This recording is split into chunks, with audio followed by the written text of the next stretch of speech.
لله رب العالمين والصلاة والسلام على سيد الأنبياء والمرسلين وعلى آله وصحبه أجمعين. أما بعد فأعوذ بالله من الشيطان الرجيم. بسم الله الرحمن الرحيم. يا أيها الذين آمنوا اذكروا الله ذكرا كثيرا وسبحوه بكرة وأصيلا. فقال رسول الله صلى الله عليه وسلم: اللهم اغسلني من خطاياي كما ينقى الثوب الأبيض من الدنس. اللهم صل على سيدنا محمد وعلى آل سيدنا محمد مبارك وسلم. قرآن کریم کی جس مبارک آیات کی تلاوت کی گئی ہے، اللہ تبارک و تعالی اس میں مومنین کو مخاطب ہو کر ارشاد فرماتا ہے: یا ایھا الذین آمنوا اذکروا اللہ ذکرا کثیرا.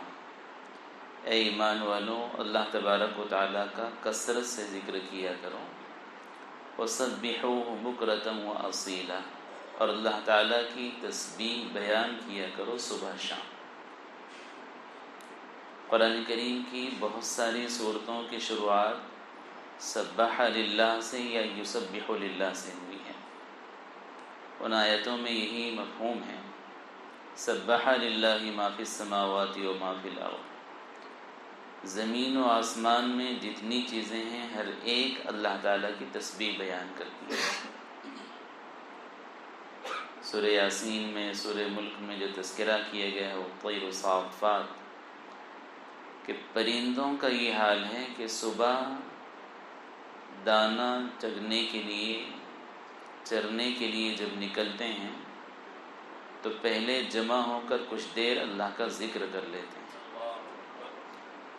شام میں جب واپس آتے ہیں تو واپس آنے کے بعد بھی درختوں پر بیٹھ کر جھنڈ ایک ساتھ اجتماعی ذکر کرتا ہے.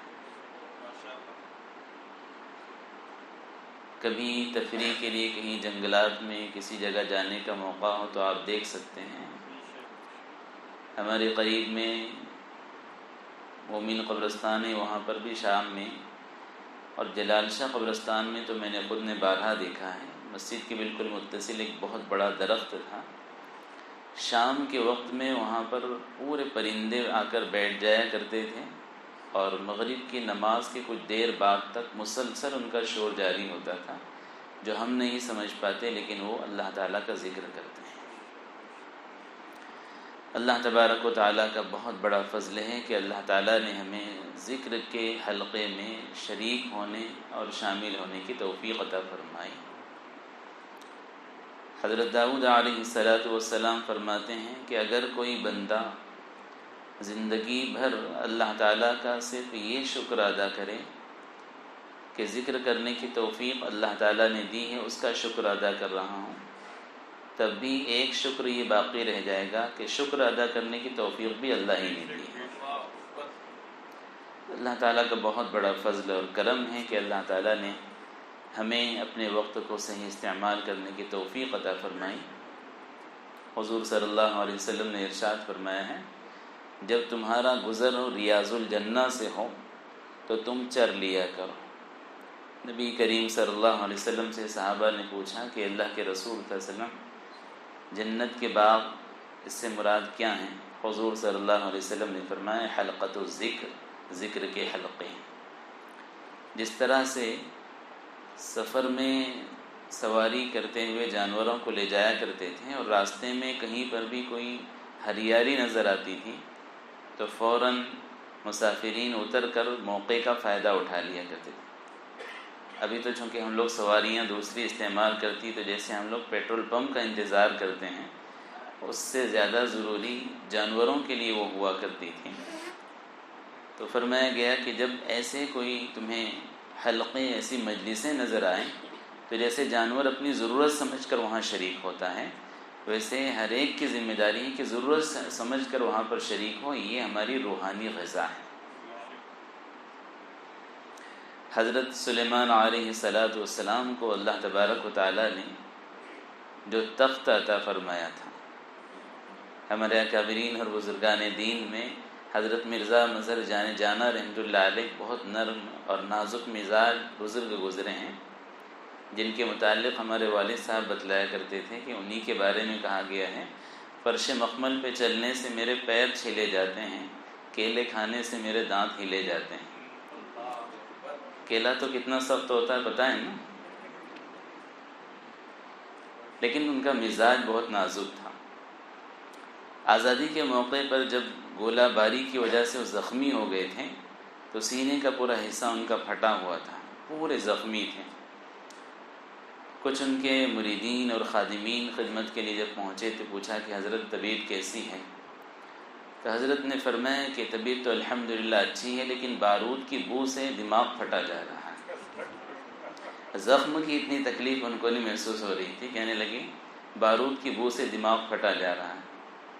مریدین میں سے کسی مرید نے سردی کے موسم میں رضائی لا کر ان کو دی تھی کہ حضرت سردی میں اس کو استعمال کر لیں کسی موقع پر۔ ایک مرتبہ بہت زیادہ سردی تھی تو خادم کو کہا کہ وہ رضائی کسی نے ہدیہ دی تھی وہ لے کر آ جاؤ، رضائی لا کر دی۔ خادم دینے کے بعد چلے گئے۔ صبح ہوئی تو حضرت کے پاس جب آئے تو آنے کے بعد دیکھا آنکھیں بالکل سرخ، سر چڑھا ہوا۔ پوچھا حضرت کیا بات ہے، نیند نہیں آئی رات میں؟ فرمایا کہ ہاں، رضائی میں جو سلائی تھی وہ ٹیڑھی تھی، جس کی وجہ سے پورے رات سر میں درد رہا۔ تو مزاج بہت نازک تھا۔ ان کے مرید ایک مرتبہ حضرت کو تلاش کرنے کے لیے گھر تشریف لے گئے، تو وہاں جب پہنچے تو وہاں پہنچنے کے بعد میں حضرت تو نکل چکے تھے، ان کی بیوی تھی، وہ بڑی سخت مزاج تھی۔ اور کسی کی بیوی اگر اس کے متقی اور پرہیزگار ہونے کی گواہی دے دے تو بہت صحیح گواہی ہوتی، ورنہ باہر تو ہم لوگ بہت علامہ بن کے پھرتے ہیں، لیکن گھر میں حقیقت پتہ چلتی کہ حضرت کا گھر میں کیا حال ہے۔ تو حضرت وہاں پر تھے، خانقاہ کی طرف ذکر کی مجلس کی طرف نکل چکے تھے، اور وہ جو خان صاحب تھے تلاش کرتے ہوئے آئے گھر پر، تو ان کی بیوی سے پوچھا، کہنے لگے حضرت کہاں؟ تو کہنے لگے کوئی حضرت نہیں، وہ فن فجرت ہے، بھاگتے رہتے ادھر ادھر ادھر، ہمارے گھر کی کوئی فکر نہیں کرتے، اور کچھ برے بھرے الفاظ ان کے بارے میں کہنے لگے۔ تو خان صاحب کسی طرح سے جب حضرت کی مجلس میں پہنچے تو حضرت سے کہا کہ حضرت میں آپ کو تلاش کرنے کے لیے گھر گیا تھا، لیکن وہاں پر ایک بہت عجیب بہت سخت مزاج عورت تھی۔ کون تھی وہ؟ حضرت نے فرمایا کہ میری بیوی تھی۔ کہا خدا کی قسم ہماری ہوتی تو کب سے جنت پہنچا دیتے۔ حضرت نے فرمایا کہ اللہ کے بندے، اسی کے سخت مزاجی کو برداشت کیا ہوں تو اللہ نے یہ مقام عطا فرمایا۔ وہ دعا فرمایا کرتے تھے کہ یا اللہ کچھ ایسی کرامت اور کچھ ایسی چیز دے دیجیے کہ ذرا بیوی بھی ماننے لگ جائے کہ حضرت بھی کچھ ہیں۔ تو مقصد یہ نہیں تھا کہ کچھ بڑھاوا ہو، لیکن بس دل میں محبت اور تھوڑی مزاج میں جو سختی تھی نرمی آ جائے۔ اللہ تعالیٰ نے ان کو یہ کرامت عطا فرمائی۔ ہمارے عقائد میں ایک عقیدہ یہ ہے، کرامات الاولیاء حق، اولیاء کرام کی کرامت حق ہوتی، کیونکہ وہ کرامت میں ان کا خود کا اختیار نہیں ہوتا، وہ اللہ تعالیٰ کی طرف سے ہوتی ہے۔ انبیاء کرام علیہ الصلاۃ والتسلیم کے جو معاملات ہوتے ہیں، کچھ جو ہماری عقل میں نہیں آتے، وہ معجزات ہوتے ہیں۔ معجزہ ہر ایک کو نہیں کہا جاتا۔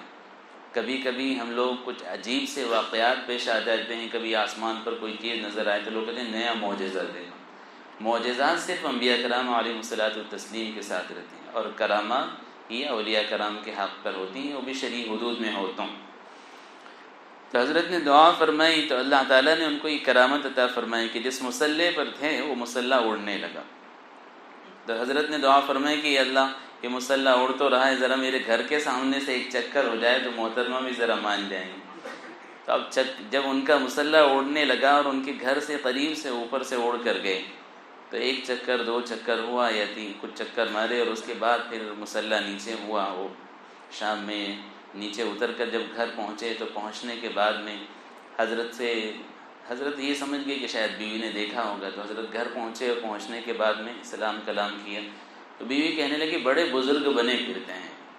بزرگ تو وہ ہوتے ہیں جو آسمان پر اڑتے ہیں۔ تو حضرت نے فرمایا کہ تم نے دیکھا؟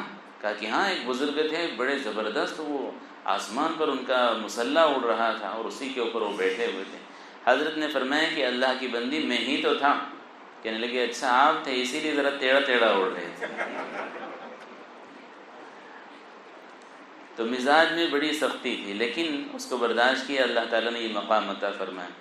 تو حضرت کے متعلق ایک کرامت نقل کی۔ میں یہ کہہ رہا تھا سلیمان علیہ السلام کو اللہ تعالیٰ نے جو تخت عطا فرمایا تھا، دنیا کے کسی بادشاہ کو اللہ تعالیٰ نے ویسی حکومت بھی نہیں عطا فرمائی، اور نہ ویسی چیزیں جو ان کے تابع کی گئی تھی کسی اور کے تابع کی گئی۔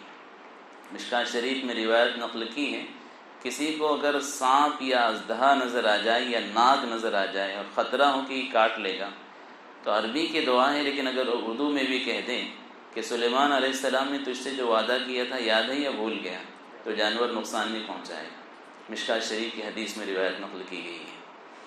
تو سلیمان علیہ السلام اپنا لشکر، جس پر ہزاروں خادمین اور دنیا کی قیمتی چیزیں ساری اس کے اوپر تھیں، اور وہ لشکر ہوا کی رفتار سے زیادہ تیز چلتا تھا۔ وہ جب ان کا تخت آسمان پر اڑا تو اس موقع پر اس تخت کے گزر کے وقت میں ایک بستی سے جب وہ گزر ہوا تو ایک بندہ اس کو دیکھ کر کہنے لگا، کیا کہنے سلیمان ابن داؤد کے تخت کے۔ اللہ تعالیٰ نے اس بندے کی آواز سلیمان علیہ السلام تک پہنچائی۔ سلیمان علیہ السلام نے اس کا جواب دیا اور فرمایا کہ اللہ کے بندے، تیرا ایک مرتبہ سبحان اللہ کہہ دینا سلیمان ابن داؤد کے ہزاروں تخت سے بہتر ہے۔ تو ایک مرتبہ بھی اگر ہم ذکر کے حلقے میں سبحان اللہ، الحمدللہ، اللہ اکبر کہہ دیں گے تو اللہ تعالیٰ دنیا و ما فیہا سے بہتر عطا فرمائے۔ ما فیہا جو کچھ دنیا میں ہے سب سے بہتر عطا فرمائے۔ حضور صلی اللہ علیہ وسلم کے پاس ایک صحابی تشریف لائے، فرمائے کہ اللہ کے رسول صلی اللہ علیہ وسلم مجھے کچھ ایسی چیز بتا دیجئے کہ میں وہ پڑھا کروں اور آپ کے بعد کسی سے کچھ پوچھنے کی ضرورت ہی نہ رہے۔ آپ نے فرمایا سبحان اللہ، الحمدللہ، اللہ اکبر، ولا حول ولا قوت الا باللہ، یہ پڑھا کر۔ تو بہت خوش ہوئے، چند قدم آگے بڑھائے، واپس آئے، کہا اس میں تو سب اللہ کی تعریف ہے، اور میرے لیے کچھ دعا وغیرہ۔ آپ نے فرمایا کہ اللہ کے بندے اس کے بعد یہ کہہ لیا کر، اللہم اغفر لی وارحمنی وارزقنی، اے اللہ میری مغفرت فرما، مجھے رزق عطا فرما اور میرے اوپر رحم فرما۔ تو فرمایا کہ اللہ کے نبی صلی اللہ علیہ وسلم اس میں بھی تو صرف دعا ہے، مجھے کچھ ملا کہ نہیں اس کا پتہ کیسے چلے گا؟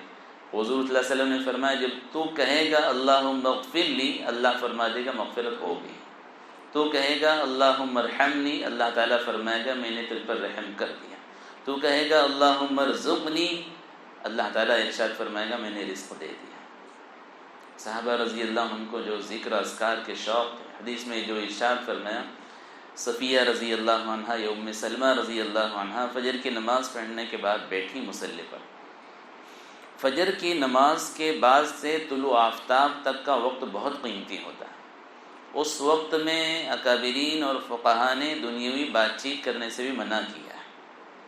حدیث میں ارشاد فرمایا گیا جس نے فجر کی نماز جماعت سے ادا کی اور اس کے بعد طلوع آفتاب تک اسی جگہ پر بیٹھا رہا، کچھ ذکر و اذکار کیا، قرآن شریف کی تلاوت کی، جو بھی یاد ہے وہ پڑھ لیا، حدیث میں ارشاد فرمایا کان کالمجاہد فی سبیل اللہ، وہ ایسا ہے جیسا کہ اللہ کے راستے میں جہاد کرنے والا۔ ہمارے یہاں فجر کی جماعت 20-25 منٹ کا خیال رکھ کر کیے جاتا ہے کہ خدا نخواستہ اگر پہلی جماعت میں کوئی فساد ہو گیا تو دوسری جماعت سے ہو سکے، با جماعت نماز ادا ہو سکے۔ تو یہ 20-25 منٹ کا وقفہ ہوتا ہے۔ نماز سے فارغ ہوں گے تو مشکل سے 10-15 منٹ بچتے ہیں۔ اتنا وقت اگر ہم فجر کی نماز کے بعد اسی جگہ بیٹھ جائیں، کچھ بھی سبحان اللہ الحمدللہ ذکر و اذکار کریں، قرآن کریم کی تلاوت شروع کر دیں، یہ 10-15 منٹ کا وقفہ طلوع آفتاب تک کر لیں تو اتنی بڑی فضیلت حدیث میں ارشاد فرمایا کان کالمجاہد فی سبیل اللہ، ایسا ہے جیسا کہ اللہ کے راستے میں جہاد کرنے والا۔ تو یہ ام المومنین رضی اللہ عنہا فجر کی نماز کے بعد بیٹھی مصلی پر، اور مصلی پر بیٹھ کر ذکر و اذکار میں مشغول رہیں۔ حضور صلی اللہ علیہ وسلم فجر کی نماز کے لیے تشریف لے گئے، ان کو دیکھا کہ یہ پڑھ رہی ہیں۔ چاشت کے وقت آپ تشریف لائیں تو آپ نے دیکھا کہ یہ اسی طرح سے پڑھ رہی ہیں۔ حضور صلی اللہ علیہ وسلم نے پوچھا کہ فجر کے وقت سے ابھی تک تم اسی حالت میں پڑھ رہی ہو؟ فرمایا کہ ہاں یا رسول اللہ صلی اللہ علیہ وسلم۔ آپ نے فرمایا کہ اللہ کی بندی، اگر تو اتنے وقت میں 3 کلمات ہی کہہ دیتی، سبحان اللہ و بحمدہ عدد خلقی ورضا نفسی وزنت عرشی ومداد کلماتی، اللہ تعالیٰ صبح سے لے کر ابھی تک تو نے جتنی عبادت کی اس سے زیادہ تجھے ثواب عطا فرمائے۔ سبحان اللہ و بحمدی، اللہ تعالیٰ کی تسبیح اور اللہ تعالیٰ کی حمد دونوں اس میں آ گئی۔ عدد خلقی، کتنی تسبیح اور کتنی حمد جتنی مخلوق آدم علیہ السلام سے لے کر آج تک اور قیامت تک ہوگی، ہزاروں لاکھوں کروڑوں اربوں تعداد ہی میں نہیں آئے گا، اتنی ساری مخلوق کی حمد اور اتنے سے کلمات کہنے پر اللہ تعالیٰ ثواب عطا فرمائے۔ عدد خلقی ورضا نفسی، وہ بندہ یہ پڑھنے کے بعد گویا اللہ تعالیٰ سے کہتا ہے کہ کتنی حمد اور کتنی ثنا آپ کی، اتنی جس سے آپ راضی ہو جائیں، رضا نفسی، آپ راضی ہو جائیں، اتنی حمد و ثنا آپ کی۔ ومداد کلماتی، اتنے کلمات جتنے دنیا کے اندر سارے کلمات، بات چیت جو چیزیں ساری چیزیں سب کے برابر ملا کر اللہ تعالیٰ آپ کی حمد اور ثنا۔ اور فرمایا زینت عرشی، اس کا وزن کتنا، تو فرمایا آپ کے عرش کے وزن کے برابر۔ عرش کا وزن، آسمان اس سے چرچراتا ہے، حدیث میں ارشاد فرمایا گیا آسمان چرچراتا ہے، اس کے وزن کو برداشت نہیں کر سکتے۔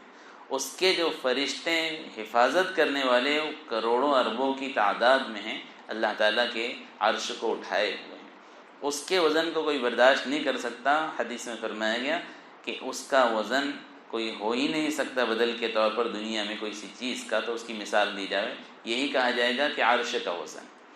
تو یہاں یہ فرمایا گیا سبحان اللہ و بحمدہ عدد خلقی ورضا نفسی وزنت عرشی ومداد کلمات۔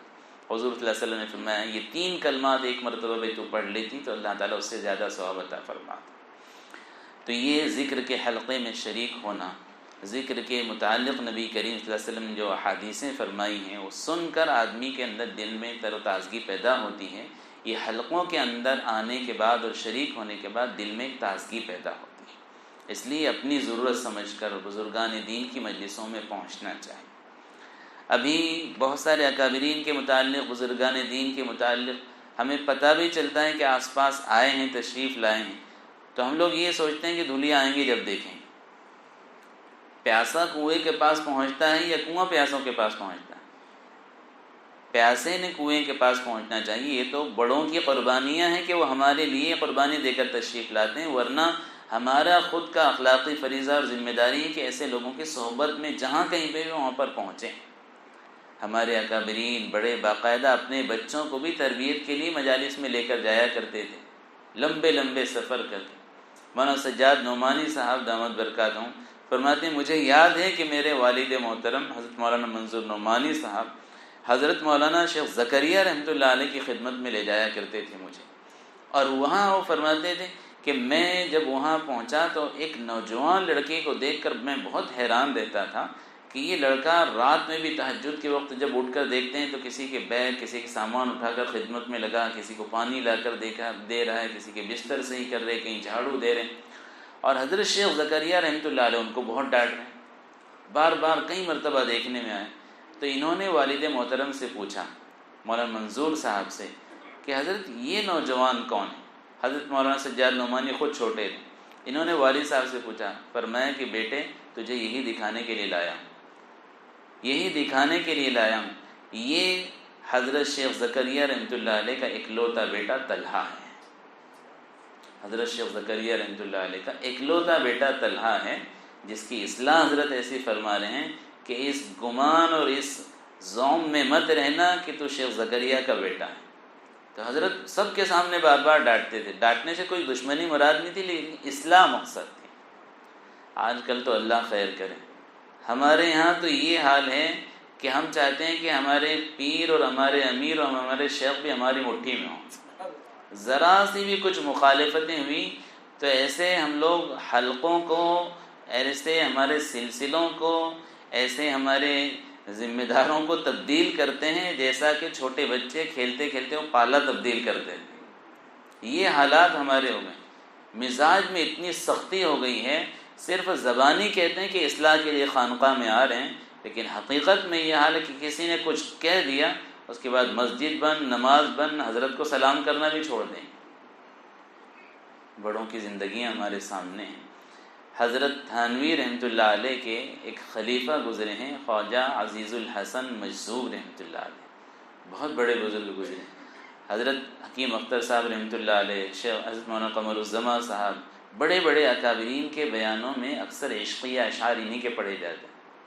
بہت حضرت نے ان کی اصلاح فرمائی، لیکن اتنے پکے تھے یہ کہ کبھی ٹس سے مس نہیں ہلتے تھے، کبھی ناراض نہیں ہوتے تھے۔ حضرت تھانوی رحمۃ اللہ علیہ کی خدمت میں ہمیشہ رہا کرتے تھے۔ ان کے ارشادات میں نقل کیا گیا ہے کہ جب بندہ اپنے آپ کو اپنے پیر کے سامنے، اپنے شیخ کے سامنے ایسا پیش کر دے جیسا کہ کسی شخص کا انتقال ہو جائے، تو اس کا غسل دینے کے لیے سامنے والے کے تابع ہو جاتا ہے کہ اس کے اعضاء بھی اس کے ساتھ میں ہوتے ہیں، وہ جیسا چاہے اس کے غسل دے۔ یا یہ کہ کوئی نابینا شخص اپنی لاٹھی یا اپنا ہاتھ کسی کے ہاتھ میں پکڑا دیتا ہے کہ آپ جیسا لے جانا چاہیں مجھے لے جائیں، تو بندے کو فائدہ ہوتا ہے۔ ورنہ ہمارا تو یہ حال ہے۔ حضرت مرشد عالم رحمۃ اللہ علیہ کے بارے میں نقل کیا گیا کہ مکہ المکرمہ میں حج کے سفر میں تھے اور کہیں سے وہاں سے جانا تھا، ان کے ساتھ میں کوئی انجینئر تھے، ان کے مرید۔ بیت اللہ کے طواف سے فارغ ہونے کے بعد، نماز وغیرہ سے فارغ ہونے کے بعد باہر نکلے، تو انجینئر صاحب کو راستہ پتہ تھا تو ان سے کہا کہ چلو آگے چلو۔ وہ کہنے لگے نہیں حضرت، یہ تو ادب کے خلاف، میں پیچھے چلوں گا، میں پیچھے سے راستہ بتاتا چلتا ہوں۔ ایک جگہ گئے، دائیں طرف مڑنا ہے، بائیں طرف مڑنا، حضرت کھڑے، ان سے پوچھا اب کہاں جانا؟ کہا دائیں طرف چڑھنا۔ پھر چلتے گئے تھوڑی اور آگے بڑھے، حضرت نے پوچھا اب کہاں جانا؟ کہا بائیں طرف جانا۔ حضرت نے کہا تم آگے آ جاؤ۔ کہنے لگے نہیں حضرت، میں پیچھے ہی رہوں گا۔ آگے گئے، کافی دور تک یہ معاملہ چلتا رہا، اور پیچھے سے ہی بندہ بتاتا رہا۔ حضرت نے اگلی بار جب دیکھا کہ اب مڑنے کا راستہ آیا تو وہاں کھڑے ہو گئے، فرمایا اب کہاں جانا ہے؟ کہا اس طرف جانا ہے۔ حضرت نے ڈنڈا نکالا اور کہا کہ تو میرا مرید ہے، اب میں تیرا مرید ہوں۔ کہنے لگے نہیں حضرت، آپ ہی میرے شیخ ہیں۔ کہا کہ پھر آگے آ، اور آگے آنے کے بعد سیدھا سیدھا راستہ بدلو۔ تو ادب کے دائرے میں رہنا ایک الگ چیز ہوتی ہے، لیکن اطاعت اور فرما برداری الگ چیز ہوتی ہے۔ تو یہ خواجہ عزیز الحسن مجذوب رحمۃ اللہ علیہ، حضرت تھانوی رحمۃ اللہ علیہ کے یہاں پر رہا کرتے تھے، اور بہت ان کی اصلاح فرمایا کرتے تھے، ڈانٹتے بھی تھے، لیکن کبھی کوئی مخالفت نہیں کرتے تھے، ناراض نہیں ہوتے تھے۔ ان کے متعلق نقل کیا گیا کہ ایک مرتبہ حضرت تھانوی رحمۃ اللہ علیہ نے انہی کی اصلاح کے لیے ناراضگی سے کہا کہ پیٹی بستر اپنا سامان اٹھا، خانقاہ سے باہر نکال دیا ان کو خانقاہ سے باہر نکال دیے اور دروازہ بند کرا دیا۔ اندر ذکر کی مجلس ہوئی، ساری چیزیں ہوئی۔ اس کے بعد حضرت جب باہر دروازے سے نکلے تو دیکھا دروازے کے باہر بیٹھے ہوئے، سامان لے کر پوٹلی وغیرہ جو بھی تھی وہیں دروازے کے قریب بیٹھے ہوئے۔ حضرت باہر کچھ کام کے لیے تشریف لے گئے تھے، واپس آئے، دیکھا کہ وہ وہیں پر ہے۔ غصے کے اندر کہنے لگے کہ یہاں بیٹھے ہوئے میں نے نکال دیا، پھر بھی یہاں بیٹھے۔ تو شاعرانہ انداز کے اندر کہا۔ حضرت تھانوی رحمۃ اللہ علیہ نے بھی کہا کہ میں نے جب نکال دیا خانقاہ سے، اس کے بعد بھی تم گئے نہیں، یہیں پر بیٹھے ہوئے۔ تو اس وقت انہوں نے کہا تھا ادھر تو در نہ کھولے گا، ادھر میں در نہ چھوڑوں گا۔ ادھر تو در نہ کھولے گا، ادھر میں در نہ چھوڑوں گا۔ حکومت اپنی اپنی ہے، کہیں تیری کہیں میری۔ نکالنے تک تو آپ کی حکومت تھی کہ آپ نے نکال دیا، لیکن یہاں میری بھی تو ذمہ داری کہ آپ کے در کو پکڑ کر رکھوں۔ ادھر تو در نہ کھولے گا، ادھر میں در نہ چھوڑوں گا۔ حکومت اپنی اپنی ہے، کہیں تیری کہیں میری۔ تو ایسے بندے جب اپنے آپ کو کسی کے تابع کرتے ہیں تو اصلاح بھی ویسی ہوتی ہے۔ آج بڑے بڑے اکابرین ان کی خدمت میں، ان کی کتابوں سے استفادہ کر کے فائدہ حاصل کر، خانقاہوں میں درس ہوتا ہے باقاعدہ خواجہ عزیز الحسن مجذوب رحمۃ اللہ علیہ کے اشعار کا۔ تو ہمیں بھی چاہیے کہ ہم ایسے بڑوں کی خدمت میں اپنے آپ کو پیش کریں، اپنے بچوں کو لے کر جائیں، گھر والوں کا مزاج بنائیں۔ ذکر کے حلقے کے متعلق ایک وقت تھا کہ ہمارے شہر دھولیا میں بھی ذکر کے حلقوں کی ایسی مخالفت ہوتی تھی جیسے کہ کوئی گناہ کا کام۔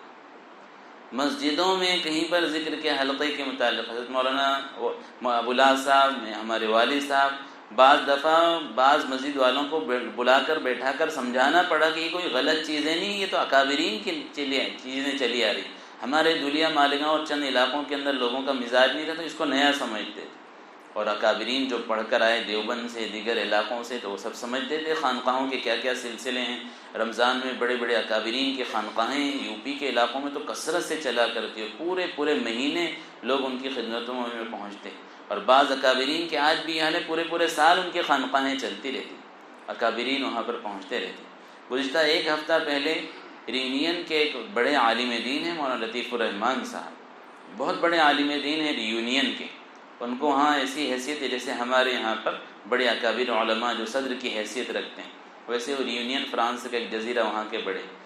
4-5 روز پہلے ان کا کسی معاملے میں فون آیا تھا، کسی کی طبیعت خراب تھی، دعا کی درخواست کے لیے انہوں نے لگائے تھے، تو اس وقت بات چیت کی۔ میں نے پوچھا کہ حضرت آپ یہاں کب تشریف لانے والے؟ حضرت نے فرمایا کہ اب کے وہاں ادھر گجرات بھی نہیں جا رہا ہوں میں، حضرت مولانا قمر الزمان صاحب الہ آبادی کی خدمت کے لیے آ رہے ہیں، ہم لوگ ریونین کے 10-15 علماء کرام۔ میں نے کہا کہ کچھ وقت نکال کر یہاں پر آئے، تو کہا کہ نہیں، اب کے ہم نے یہ طے کیا کہ پورا 1 مہینہ ہم الہ آباد حضرت کے خانقاہ کے اندر رہیں، بڑے بڑے اکابر علماء کرام۔ تو کہاں کہاں سے لوگ تلاش کر کر کے جن کے اندر تڑپ ہے پہنچ رہے ہیں۔ اللہ تعالیٰ کا بہت بڑا فضل اور کرم ہے کہ اکابرین بزرگان دین گاہے بگاہے ہمارے اس شہروں میں، ہمارے علاقوں میں آ رہے ہیں، تو ایسی مجلسوں میں بھی شریک ہونا چاہیے، اور جو ماہانہ ہماری مجلس ہوتی ہے مسجد کی، اس کو بہت غنیمت جاننا چاہیے۔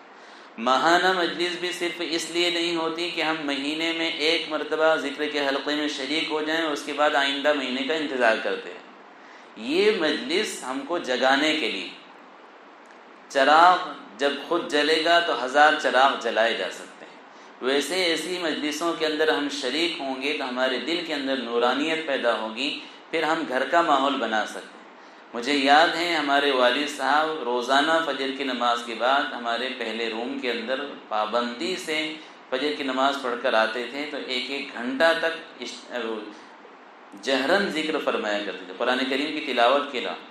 قرآن کریم کی تلاوت کا یہ حال تھا کہ کچھ جو پرانے حضرات وہ جانتے ہیں، ہمارا پرانا گھر تھا جمنا گیری پر، بہت دور یہاں سے تھا، تو وہاں سے سائیکل پر پہلے آیا کرتے تھے، پھر بعد میں اللہ تعالیٰ نے کچھ فراوانی عطا فرمائی تو ہمارے بڑے بھائی سید ریاض الدین انہوں نے ایک لونا لی تھی، تو کسی موقع پر کچھ بارش یا کوئی ایسے حالات ہوتے تو والد صاحب کو اس پر بٹھا کر لاتے تھے، تو کہتے تھے گاڑی ذرا دھیرے چلایا کر، میں سائیکل سے آتا ہوں تو گھر سے نکلتے اور چکی تک پہنچتے ہوئے الحمدللہ 1 پارہ آرام سے ہو جاتا ہے، اور تمہاری گاڑی اسپیڈ میں چلانے کی وجہ سے میرا وہ پارہ رہ جاتا ہے۔